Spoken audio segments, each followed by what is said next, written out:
Hey, what's up, guys? You're listening to the Airtime Misfits podcast. I'm Adam alongside Nick. How's it going? Happy New Year to everyone. It's 2022, and we thought we would start off this year the right way, and that's by talking about everyone's favorite type of roller coaster, the Vekoma SLC. And so we're not going to leave you in any suspense, but we're going to throw a loop at you with this here episode. So be sure you stick around and we'll be talking about our favorite and yours, the SLC. So SLCU after the intro.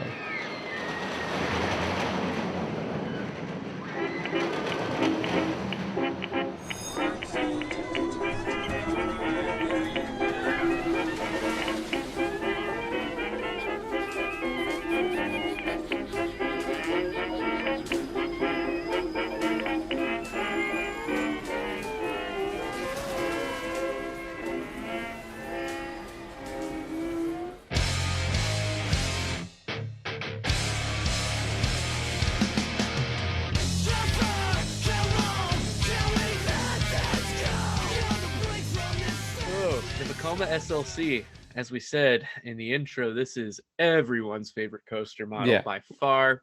It's if you didn't know, the SLC stands for Super Loser Coaster. Super Loser Coaster. Yeah. It's just a darn real shame every time you have to get on one of these. It is. But as the name suggests, SLC, no, it does not stand for Salt Lake City. It does stand for Suspended Looping Coaster. It is it first started in production in 1994, and there are currently 42 models in existence, with 9 being relocated. And it's pretty safe to say that this was Vekoma's mediocre attempt at trying to compete with B&M when they released their suspended coaster. Yeah. And boy, if you've ridden any of these, they're a real doozy. Now, some are better than others. Yeah, I was gonna say, yeah, some are better than others. Yeah. Yep. Some are better than others, but definitely as a whole, it's just a big old poopy coaster. It is the Super Loser Coaster. The Super Loser Coaster. So as you said, there's what, 40 some across 42. Yeah, there was 51 the ever built. Yeah, 51. Yeah. So that means there is a good amount that have gotten the axe. Yes, the very first one opened in 1994 in Holland at Wallaby, Holland. Yes. And it's called Condor. Still in existence. Yeah, still in existence. And then the first one to hit the US is it was in 1995. There's actually a handful of them, but they claim, I think T3 gets to claim to be the first one to open in the United States, which was, I believe so. It was T2 when it opened, right? And then they added more fun to it and made it T3. Yes, they did. So, but also in 95, you had Mindy Racer open at Six Flags America. And then you had Fly open at Maury's Pier. Yep. And then Flight Deck in Canada's Wonderland. And then I think you had a couple open in Asia. Yep. And basically 95, Vekoma was just kind of doing like a super sale or something, because there were quite a number of coasters that opened throughout the world, really. With a large portion of them being built in North America. Yeah, and then in 97, they had another, looks like 1, 2, 3, 4, 5, 6 of them open. And then 98, they had one open. 99, they had another 5 of them open. Mm-hmm. So, I mean, it was a popular model to, I think probably it was not very expensive, or more inexpensive than getting a new coaster that was a custom built coaster, because a lot of these are clones. Correct. Yeah. I think there's a few slight variations, and there are a couple of custom models, but I think the majority of them are clones. Yes. All the ones I've been on are clones anyways. Yes. Yeah. I don't believe, and I'm sure someone will correct us, but I don't believe there are any custom models in the United States. Not that I know about. No. Yeah. So, we on this podcast, if you've been listening, we really like to talk about defunct coasters, defunct parks, things of that nature. And it just so happens that this model that is really sort of slowly, not quickly enough, but slowly working its way to extinction. Yes. In fact, there have been a number of these that have closed in what are now defunct parks. Yes. Even you have Hangman at Opryland, which is now Kong at Discovery Kingdom. That one can't shut down soon enough. I've been on that one. Yeah. yeah, we both have. It's Not a real good. doozy. Yeah. Not it's horrible.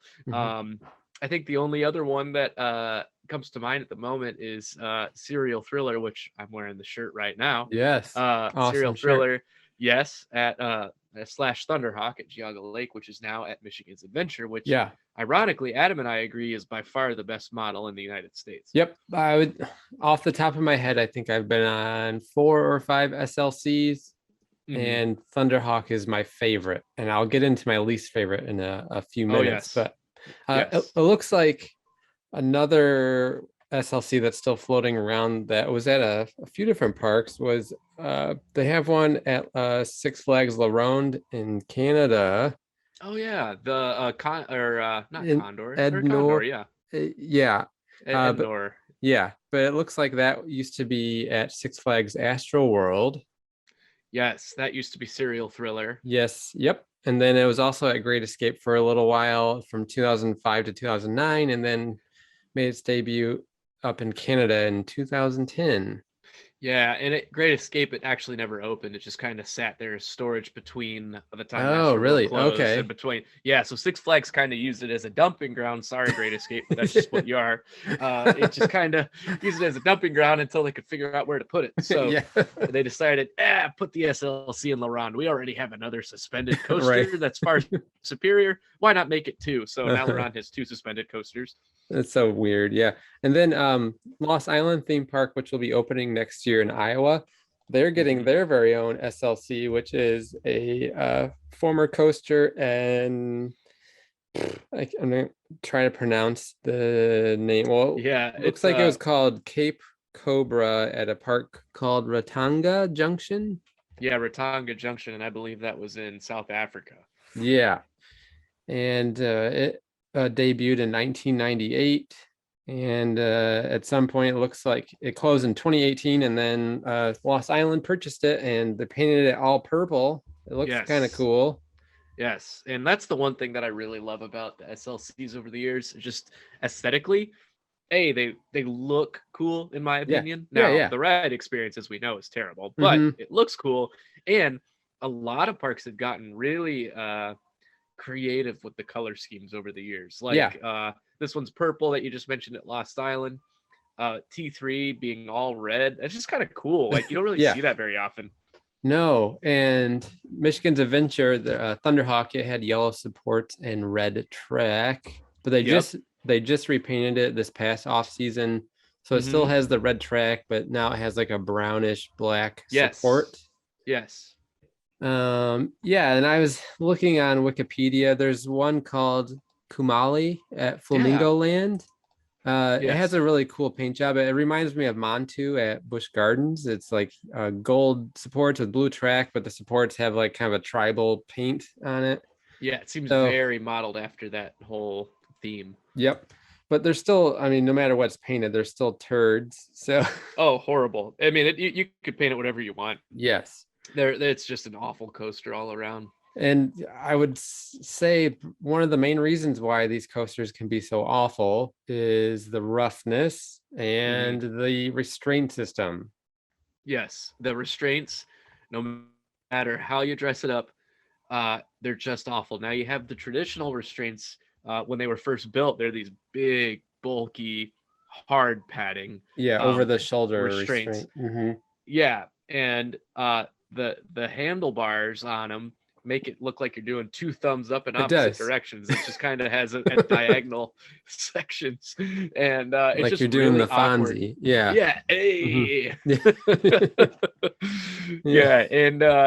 And you go through those inversions and just get rattled. And lots of head banging. And over the years, I think Vekoma has come to their senses and said, okay, we have to do something about that terrible atrocity of a restraint system. And they've put out some even worse ones. For example, T3. What the hell is going on with that? Yes. It's just awful. It's like the best way I can describe it, if you've never ridden it, and Adam can back me up on this, but it's like two like car seat belts that kind Hmm. of like cross your body. Is that right? Yeah, I would compare it to like if you don't have kids, you might not know, but like a baby car seat. The way Yeah, they get yeah. strapped in over the shoulders and then Yes. the buckle snaps at your chest. But it's Hmm. yeah, seatbelt material that is holding you into the seat. So when you are going on the and it gets tight too, and it doesn't like give at all. So Yes. like it just crushes your collarbone when you're going in the inversions, and the coaster's rough as it is. But those restraints are my least favorite, which makes T3 my least favorite SLC that I've been on personally. Oh, absolutely. It's not even close for me. Hmm. And the fact that Kentucky Kingdom keeps it open is just kind of like, I think, an inside joke for them at this point. I do too. Um, I agree. I think they know that it's not a good coaster, they and have they to. yes, and I think they have probably some kind of long-term plan to remove it, but for now they Yeah. just kind of yeah, they seem to joke about it as well with the Yes. enthusiasts. Yeah. And I'll be interested to see. I mean, um, oh gosh, what's the name of the people that own Dollywood? The family, the Hershend. Yeah, Hershey. Yeah. Yeah, yeah, yeah. So you know what they're gonna do with that section Hmm. because Hershend is, I'd say, maybe not image obsessed, but they always kind of want to be. I mean, if you've ever been to Dollywood, it's really well kept. It's really Hmm. up to date. They do have some older attractions, but they're always well kept. And Hmm. so I foresee them within the next, I'd say, 2 to 3 years, completely getting rid of that thing, and maybe I don't know what could fit that plot. Like it's right in the middle of the park. It's like the Hmm. marquee attraction. Hmm. So you could really put something cool there, you know? It'd Yeah. be a perfect it'd be a perfect little spot right by the water park and everything to just to, I don't Yeah. know, but there is a height limit at Kentucky Kingdom because of the airport being right Hmm. nearby. But you know, it'd be kind of cool if they actually, you know, brought it all full circle and brought in one of those really new, cool Vekoma models that they're building out in Europe. Yeah, Vekoma is doing some cool stuff right now, so that would be a good idea. And you could still paint it all red if you wanted to do, Yeah, a call it nod T4. T4. Yeah. Yeah. Well, they were rumored before COVID to be getting the RMC single rail coaster, Yeah. which they confirmed they were in the process of getting, but they had to back out of the deal at the last minute, and then it ended up at Silverwood as stunt pilot. Mm-hmm. But if they wanted to go that route again, something like that would fit that That'd be spot pretty perfect. well, and that type of coaster would be great for that park. So Oh yeah. you could There's do so much something like potential that. with that spot. So that one is T3 is easily my least favorite. I think second Yes. behind that was Kong, which we had mentioned recently. It used to be Hangman at Opryland USA, and then now it's over at Six Flags Discovery Kingdom. Now, Yes. I believe that has the original hard rubber over the shoulder restraint, which It does. you get your own set of problems with that. It doesn't crush my collarbone as much, but the headbanging is awful. It's horrendous. Hmm. And it really, I mean, I might be wrong, but I feel like it was the first model in North America in '95 to open at Opryland. So it's got some age to it, and not in a good way. It did not age like a fine wine. Right. Um, it aged more like vinegar. Yeah. Right. So just not good at all. Yeah. If you've ridden Kong, you know that the minute you start descending from the chain lift, you're in for a world of pain because Yeah. just that, you know, you crest the top of the hill, you kind of swing out a little bit, and from there it's literally, no pun intended, all just downhill from there. The rest of the ride is miserable. Yeah. um it's just awful, and the fact that Discovery Kingdom hasn't gotten rid of that is beyond me. I think this model, I could be wrong, but I don't think they're making any brand new SLC models anymore. As we mentioned before, though, this model gets moved around a lot because parks close Mhm. and then these coasters get sold off to some other park. But as far as I know, they're not making any new models of these. So I think it is just a matter of time before, there's very few of these left in the world Yep. or in the United States. It just seems like one of those types of coasters that does not age well. No. And yeah, and I don't think these would be known as like a classic coaster that parks would want to keep around either. Hmm. Yeah, it's just a bad reputation. You know, you Hmm. have one of these, and it gives the park an overall bad reputation. Yeah. and I am seeing here that there have been some that have opened. Like there's one that, and this is confusing to me. A brand new model in 2015 opened at Energylandia. Now that's odd to me because Yeah. Energylandia does not seem like that kind of park No, um, at all. no. And then there was another one that opened in 2017, brand new in Vietnam. But other than that, there have been no new models, and that's Hmm. because I think in general the amusement industry is trying to like evolve past the need for the SLC. Right. So I do think Vekoma, they do have a newer version of it. I can't remember what it's called. Anyways, it's kind of an updated version of the suspended coaster, and it seems to be a bit more popular and, yeah, smooth. Like they improved on the model a bit. yeah, and I am seeing that there's actually one right now. The track actually, it's interesting how the track has evolved over time for Vekoma. It looks a lot more like a B&M track or something of that Hmm. nature. But I'm seeing here in Germany, there was one that opened up, and I'm not even going to try and pronounce it. It's like Hall's UberCop is the name of the one. Okay. And yeah, it looks really good. I have heard really good things about it. The restraint system looks much more promising. Uh, it's got, it just looks like a lap bar, which would make those inversions pretty wild. Oh, yeah. Yeah, so really cool. Um, I do think though that Vekoma in general has really, they've tried to go back and improve those restraint systems on a lot of their models, Hmm. especially when they retrack or retheme coasters. The one that comes to mind for me is it's now Riddlers Revenge there at Six Flags New England. That is honestly one of my least favorite SLCs. It might be number 3 for my least favorite because of that restraint system. It's supposed to be updated. It's supposed to be nicer. Yeah. It's just kind of like, it's similar to like, I don't know the best way to describe the shoulder restraints. Is It's it almost some like a kind of vest a restraint. vest? Yeah. Yeah, it's almost like that. That's fine. That's all fine and good. But the thigh crushing is Oh, it's horrible. Like the Coma SLCs tend to, I don't know, maybe I'm just had bad experiences. I don't want to speak for all of them, but they tend to have slower op times, it seems like. hmm, So I've noticed that I've sat on brake runs a lot, like for quite a while on a lot of hmm. these. And I remember just sitting on the brake run for Riddler's Revenge for probably a good like 3 minutes, 4 minutes, but it felt like an hour because my legs were like going purple. It was just Right. horrible. Yeah. So all that to say, I'm glad that they have essentially redone that model, the SLC model, and kind of made it something new and modern. Because the way they keep modifying the existing models, it's not working. Like they're not good. And I know people might disagree with me and say, oh, well, Riddler's Revenge, I had a good experience.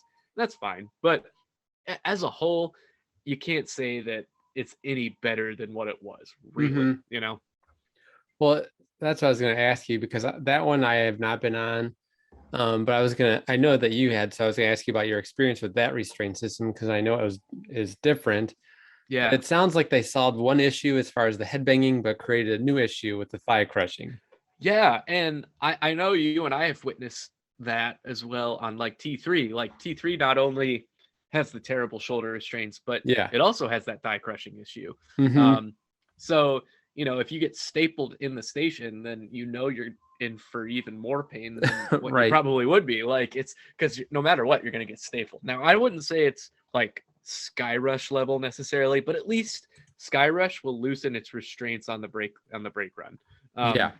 Yep. So that Which, is nice. yeah, I don't think it originally did, but I think after the complaining of the guests, Oh yeah, eventually they modified it to at least release on the brake runs. right. Which, I mean, that is probably my least. Like, I can handle some shoulder pain, but if I feel like my legs are trapped and Yeah. losing circulation, I start to get a little claustrophobic. Hmm. That's like my least favorite issue on any coaster. So you add that to the whole 1-2 punch of having to ride an SLC in the first place. Right. Right. It just makes for a terrible experience. Hmm. I think for me, what makes Thunderhawk the best Yeah. is it does have the over the shoulder hard rubber restraints, which aren't great, but I like those a lot better than the seatbelt restraints that T3 has. And then I don't know what Michigan's Adventure does to the coaster, but it seems to be the smoothest ride from my Oh, experiences. Yeah. And I still won't call it a good experience, but it's not as awful or painful as the other ones. Yes, I agree. And yeah, that's the whole thing with these is like you can't honestly say that any of them are like mind blowing, you know. Mhm. But yeah, Thunderhawk, and I remember riding Thunderhawk when it was at Geauga Lake, and it was also very smooth. Mhm. So I don't know what it is, what kind of voodoo magic they're Yeah. performing on that coaster year Mhm. after year, but it has really stood the test of time. That one opened in '98 originally, and I mean it runs as if it were a newer model Yeah. today. Yeah. So all things considered, it's very good. If you've never been to Michigan's Adventure, you got to go there and ride that. Just go for that because man, I'm gonna talk badly about your park for a second, Adam, but they Watch only what do you one say. train ops. They only do one train ops on everything there. Oh, it's true. It's So, so frustrating. it's so frustrating. So go ride Thunderhawk. Definitely go ride Shivering Timbers, but everything else you can just forget about. Yeah, unless you want the credit. Yeah. Unless you Some want the credit. sometimes they will run 2 trains on Shivering Timbers, Mhm. but maybe they do on the weekends, but pretty much every time I've gone, it's 1 train, which is so frustrating because Shivering Timbers is such a long coaster. It is. So yeah, waiting for the train to return, it takes forever. Even if it's a station wait, it's still 20 minutes, Oh, just because you're absolutely. You waiting. can count on it. And, Hmm. forget about 2 trains on Wolverine Wildcat or Zach Zoomer. It's not No, happening. no, no, no. I think with this SLC model, enthusiasts know about them, and if you go to a lot of parks, you see them all the time. So it's nothing exciting to enthusiasts. But as far as the general public goes, it seems that they kind of like them, and it Yeah. could be because it's that inverted coaster model that is appealing to the general public. But they probably do pretty well. Like it's probably behind Shivering Timbers. It's the second most popular coaster at Michigan's Adventure easily. Um, Easily. Yeah. yeah, and then you have a lot of smaller parks have these coasters. So if there's a local that only goes to their local park and that's it, and they don't know that there's better coasters than the SLC, then to Hmm. them, maybe it's a good coaster. So Hmm. I don't know. They always seem to Yeah. have pretty decent lines. Yeah, absolutely. And that's we're poking fun at this model, but Mhm. honestly, if this is something that people enjoy, that's great. Not everyone gets the luxury or the opportunity or privilege to get to travel around and see what other coasters are out there. And Mhm. maybe you're unfortunately born in Denver, and all you have is the SLC there at Elitch Gardens. Hey, you know Right. what? That's cool. You can enjoy that, and that's great. Mhm. So, and we have heard that that's quite a popular one there at Elitch. Mhm. So, hey, more power to you. Yeah. There's nothing wrong with enjoying what you enjoy. Mhm. Well, I don't think there's much else to say about the Super Loser Coaster. Nope, sure not. So that's it.